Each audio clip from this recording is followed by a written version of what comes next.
Hello, I'm the Anime Viewer 66, and today, guess what guys, it's 2014, finally! And yes, with all these new anime coming in, swarming and waiting to be watched, reviewed, and all such, I decided that we should take a look back on one of my old favorite animes to start off the new year. And of course, a lot of people don't like this anime, I know, but it's a personal favorite of mine. So today we're going to be taking a look at the anime Naruto. That's right, the series that pretty much everyone and their mother has talked about, reviewed, and either has praised to be the greatest anime of all time, or has dumped on to be the worst of the worst.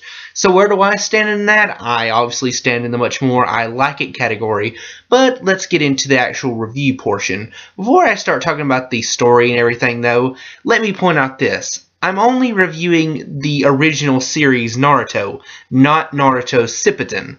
Because if I was to review Shippuden, and since it's not done yet, it would be kind of difficult to do that, this review would be much, much longer than it needs to be. So for the intended purposes of this review, we're only going to be taking a look at the original series Naruto, with a few nods here and there to Shippuden along the way.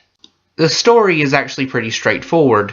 In this story, it's basically there are a bunch of countries who all have vast amounts of shinobi. What are shinobi? Well, basically warriors with superpowers, and they call them ninja. Yeah, they're nothing like the ninjas we have in real life, but just go with it. Each of these ninja, like I said, have superpowers, and they vary from person to person. Believe me, if I was to try to explain the jutsu and superpowers and all the stuff they have in this series, it would take like 50 videos. But basically, ninjas plus superpowers equals awesome. Each of these countries hire different shinobi, or these ninjas, to do jobs. Basically, during times of war, the ninjas are used to, well, fight in war. But during times of peace, the ninjas of each country basically are hired by the state to do, well, whatever. They can do as simple a job as getting a cat out of a tree, or assassination, or guarding an embassy, basically whatever their skill level entails. And that is where our main character Naruto comes into play, because he is a ninja in training. Now, Naruto is actually a pretty interesting character, even though throughout the anime community, pretty much everyone has bashed on this poor kid for being annoying and weak and all this, and his jutsu being sort of one-notish in the first series. But even though that is pretty much all true, I will say I do like this character for one very important reason. He never bloody gives up, like, ever. And I know that's a cliche that your superhero always has to have, but they do it so well in this series that you don't even notice that it's a cliche. This kid has gone through so much, and yet he still strives to be, well, better.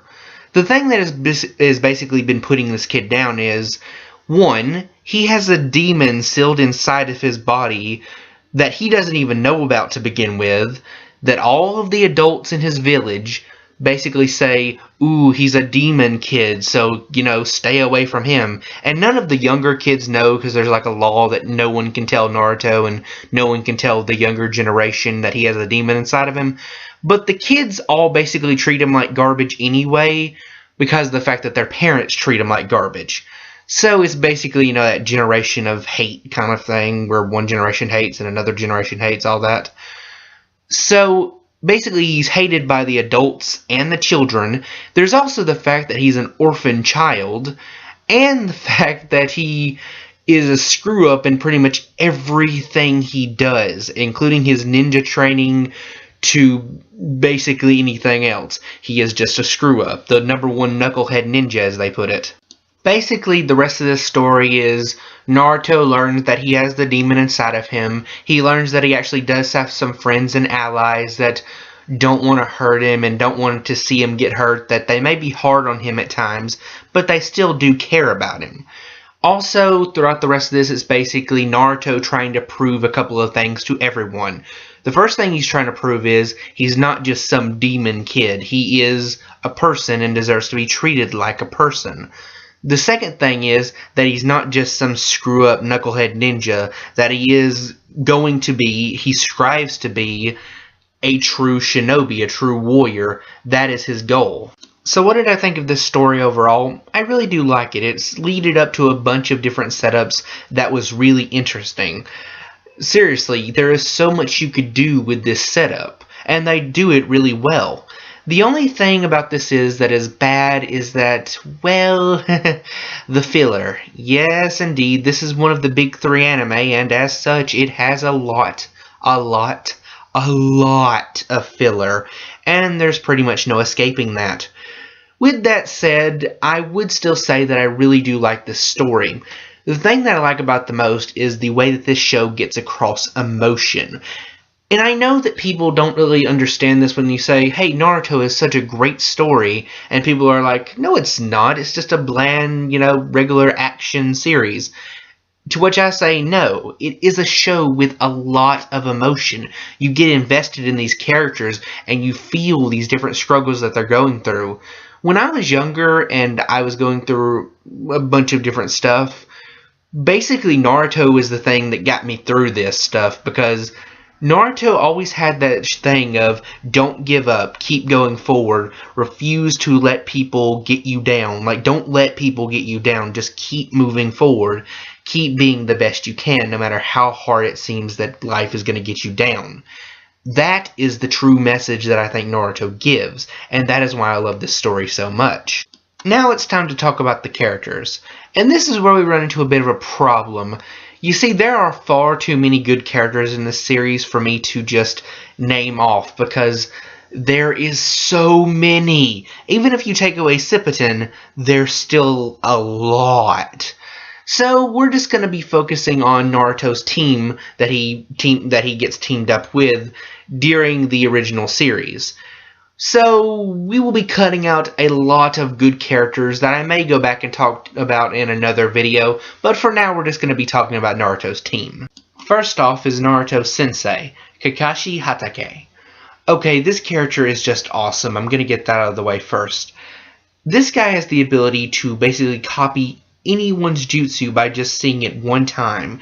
There's also the fact that he has a certain realm of nobility about him, like a sense of honor. I don't know what it is, but Kakashi is just so awesome.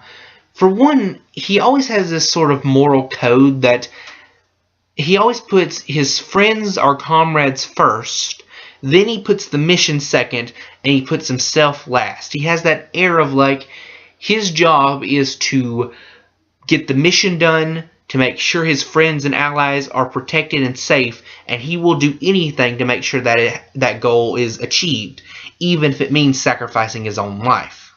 Next up is Sakura. Okay, everyone in the anime community, and especially within the Naruto fandom, has said their piece about this character. Yes, she's annoying, she's bratty, she gets in the way, she has no purpose in the original series. We have all heard these repeatedly, and it's true. Yeah, there's no defending that. It's pretty much true. But I would like to say that, to a certain degree, in the original series, even though she was unneeded, she wasn't really that good a character, she did have a few shining moments, particularly during the Chunin exams, where she did have a few really good moments. Now, the rest of the series was pretty much her not doing anything of worth, but during the Chunin exams, I think she proved herself fairly well. And then during Naruto Shippuden, she truly starts to prove herself as a character, and she starts to not be so bloody annoying. Lastly is Sasuke Uchiha. Okay, well, I have a feeling there's going to be like 100 fangirls wanting to stab me after this review. Okay, first off, is Sasuke cool? Yes. Is Sasuke powerful? Yes. But is he the biggest emo wannabe poser punk in the world? Most definitely. Okay, I get the fact that this kid has had some very bad childhood experiences. and especially considering all the things that have happened to his family, and I'm not going to spoil it because, yeah, spoilers. But even though that is true, I do not think this kid should be this much of an emo. Think about this. Naruto had no family. He had no friends. He was treated like a bloody monster. All of that, and he's still this upbeat, likable character. And yet Sasuke, on the other hand, is just like, oh, my life, my family, brood, cut wrist. Meanwhile, he has a legion of fangirls at his beck and call, and a ton of other people that are just willing to be his friend. While Naruto, at the exact same time, has no one. Well, practically no one. One or two people, but that's getting into technical aspects. My point being, Naruto basically had no one. Sasuke had everyone. And yet he's still the most brooding punk emo ever. Now, to his credit, though, I will say he does have some good moments in the series. I do like the fact that in certain parts of the episode, or certain parts of the series, he is very, very cool. Very, very cool. In fact, when they go to their first official big mission. But even though he is cool, he is still annoying as all get out with his emo-ness. And I get that he's supposed to be that too cool to care character, like, oh, I'm so much better than you, all this kind of stuff. And he's Naruto's main rival because Naruto's the exact opposite. But this kid is just such a bloody emo. And it gets way worse in Shippuden, because in the original series, he's tolerable, he's cool. He's that swab guy that's like, you know, even though he's a jerk, everyone still likes him. But in Shippuden, it's like, whoa, you went the emo levels up to 9,000. As for the art and animation, this series is one of the big three, and as such gets a pretty sizable budget. And it is pretty much what you would expect from the series. The character designs are good, the backgrounds are incredible at times. The animation is pretty solid and even can be mind-shattering when they want to be, and lackluster at times when they're just being a little bit cheap, but that is few and far between. Most of the scenes that they're doing, most of the action scenes at least, they do pretty well and they know where to spend their budget when they need to. But the other thing of that is the music. The music is, well, somewhat forgettable in certain parts, particularly in the opening and ending things, because there was a whole bunch of opening and endings since it's a long-running series. But even though the opening and ending songs really didn't stick out to me, the one thing that did was the music that was inside the episodes. For instance, even though that the episodes had particular soundtracks they used for particular emotions, like if there was a sad scene, they played the music for the sad scene that they played for every single other sad scene that has been in the series.